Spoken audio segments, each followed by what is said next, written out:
Halo semua, jumpa lagi bersama saya Diana Yogi.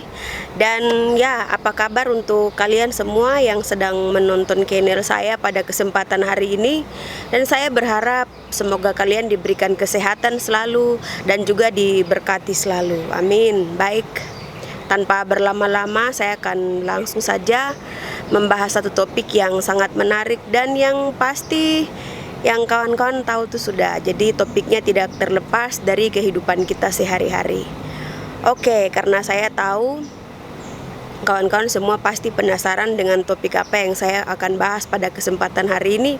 Langsung saja kita masuk pada topiknya. Nah, dan untuk topik kali ini sebenarnya ada sangkut paut dengan anaknya Bapak Presiden Republik Indonesia, Bapak Joko Widodo. Jadi untuk kali ini saya akan membahas tentang Kaesang. Jadi sebenarnya ada apa sih? Soalnya kalau kita melihat di media sosial, mau itu Facebook, mau itu YouTube, Twitter, dan lain sebagainya tuh lagi rame nih. Nah, ayo guys, coba tebak dulu. Sebenarnya si Kaesang ini membuat pelanggaran atau kasus apa sih sampai saya bisa membuat konten ini? Jadi ini bukan soal percintaan atau ghosting ya. Ya, kalau kawan-kawan lihat di media juga ada sih yang terkait dengan ini. Tapi untuk pembahasan kali ini saya tidak terfokus ke sana. Nah, ini saya cuma cerita sedikit ya. Jadi si Kaesang ini kan pacaran dengan si Felicia selama 5 tahun. Nah, itu waktu itu mereka kuliah di Singapura. Nah, kemudian setelah mereka selesai kuliah, si Kaesang ini balik ke Indonesia. Dan untuk hubungan antara si Kaesang dan si Felicia ini masih berjalan, tetapi si Kaesangnya ini tidak mengabari dia atau ghosting lah istilahnya. Nah, kemudian si Kaesang ini dengar kabar yang sekarang lagi beredar di media sosial bahwa nanti tanggal 10 Desember itu akan si Kaesang ini akan menikah dengan pacar barunya. Jadi ya mungkin kalau kawan-kawan yang belum mengikuti atau apapun silakan cari di media sosial ya, karena saya tidak akan membahas tentang itu. Jadi si Kaesang sama si Erina itu ceritanya akan menikah di tanggal 10 Desember. Nah, kemudian sebelum melakukan pernikahan itu kan ada istilahnya foto prewedding. Jadi di sela-sela foto mereka itu si Kaesang sama si Erina ini menggunakan pakaian adat dari Papua. Nah, kemudian setelah fotonya ini tersebar ke media sosial, wah, ternyata banyak masyarakat Papua yang tidak terima dengan busana yang mereka gunakan. Sebenarnya ada apa sih? Nah, ini saya akan membahas lebih lanjut. Nah, jadi kasus yang dilakukan oleh si Kaesang dan si Erina ini sebenarnya sebelumnya banyak ini yang terjadi. Kita bisa lihat seperti misalnya Luna Maya yang bulan Agustus kemarin itu sempat menggunakan pakaian adat dari Papua. Kemudian kita bisa lihat juga si Agnes Monica yang menguncir rambutnya menggunakan budaya dari lain, contoh seperti Afrika atau dari Papua. Kemudian kita bisa lihat juga misalnya Nagita Slavina yang menggunakan busana adat Papua ketika waktu itu acara PON Papua yang ke-20 ya kalau tidak salah. Nah, jadi sebelum saya membahas kasusnya Kaesang ini lebih jauh, di sini kita harus membedakan dulu apa itu istilah kita mengapresiasi budaya dan juga kita mengapropriasi budaya. Nah, dan untuk pengertian dari apresiasi budaya adalah jika salah satu pihak dari budaya lain menggunakan budaya tertentu dengan tujuan mempelajari atau memahami budaya itu. Nah, contoh dari budaya apresiasi itu ketika misalnya orang itu mau untuk belajar membatik atau belajar untuk menganyam noken dan lain sebagainya. Nah, poin yang kedua adalah pengertian dari apropriasi budaya. Jika salah satu pihak menggunakan kultur dari budaya lain untuk kepentingannya sendiri dan mengabaikan makna dari kultur yang digunakan.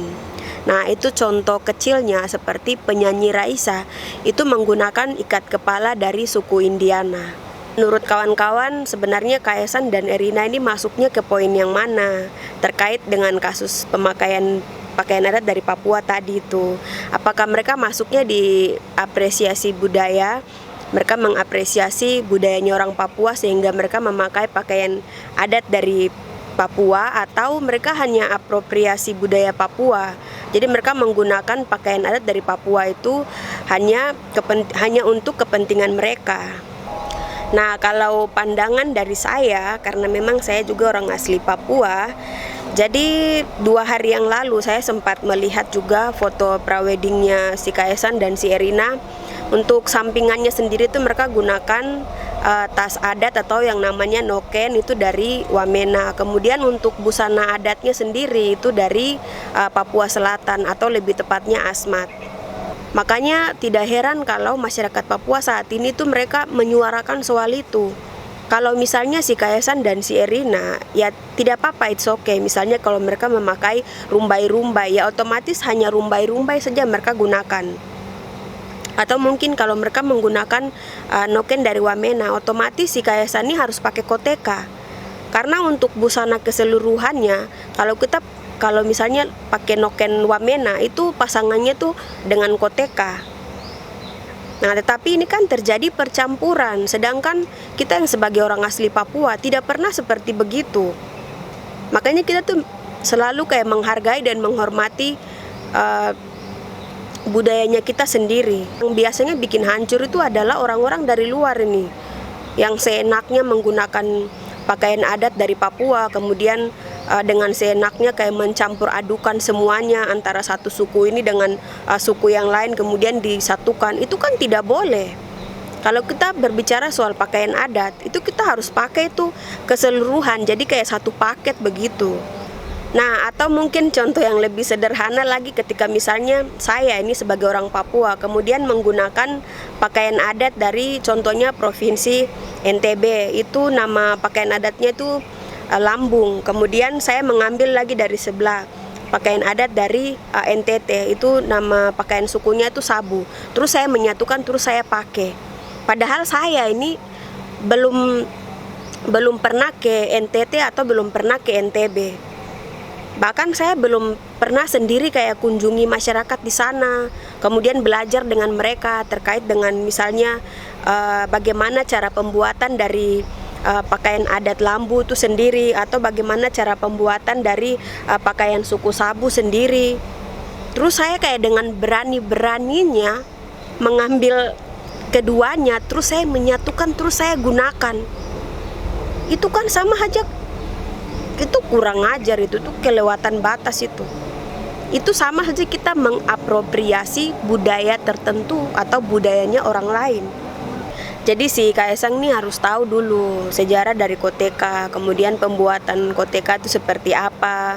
Jadi jangan kayak asal-asal gunakan orang punya pakaian adat itu sembarang. Nah, jadi dia harus bertanya, kita punya diri sendiri nih, apakah selama ini tuh dia memang benar-benar mengapresiasi budaya adatnya orang Papua, atau mungkin dari dia punya orang tua lah, mungkin Bapak Jokowi, Ibu Iriana, dan lain sebagainya. Apakah mereka tuh sampai sekarang masih menjunjung tinggi yang namanya pakaian adat dari Papua, yaitu koteka, atau justru yang ada itu mereka selalu memandang bahwa kalau orang-orang yang masih menggunakan koteka, itu kayak orang-orang yang terbelakang, orang-orang yang bodoh, orang-orang yang masih primitif. Nah, itu menjadi pertanyaan besar itu. Nah, ini untuk teman-teman non-Papua, saya ingin memberikan penjelasan sedikit terkait dengan penggunaan koteka.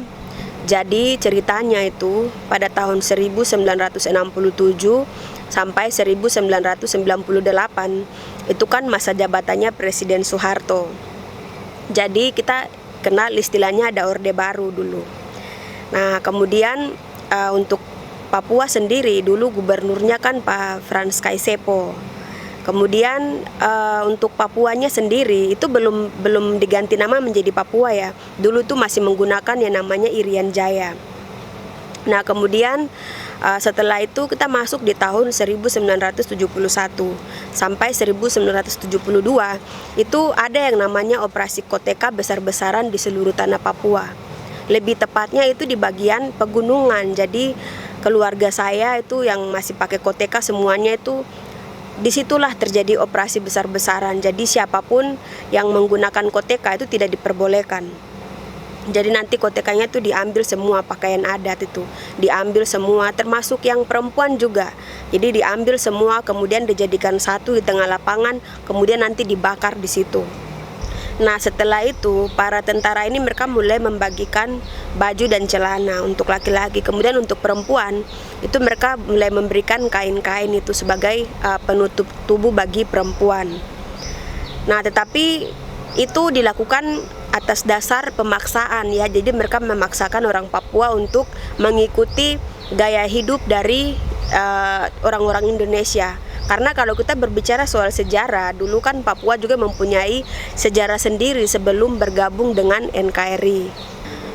Kami orang Papua semenjak masih kecil, itu kami selalu diajarkan bagaimana selalu menghargai atau menghormati yang namanya nilai-nilai leluhur atau adat istiadat.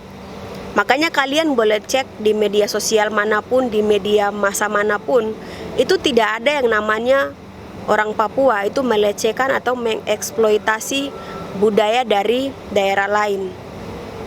Ya, contoh kecilnya seperti pemakaian pakaian adat. Kalian boleh cek itu, tidak ada sama sekali. Jadi minta tolong untuk kawan-kawan non Papua, ketika kalian memakai pakaian adat dari Papua, kalian harus tahu dulu ini, apakah benda ini sakral, apakah benda ini mempunyai nilai-nilai luhur tertentu.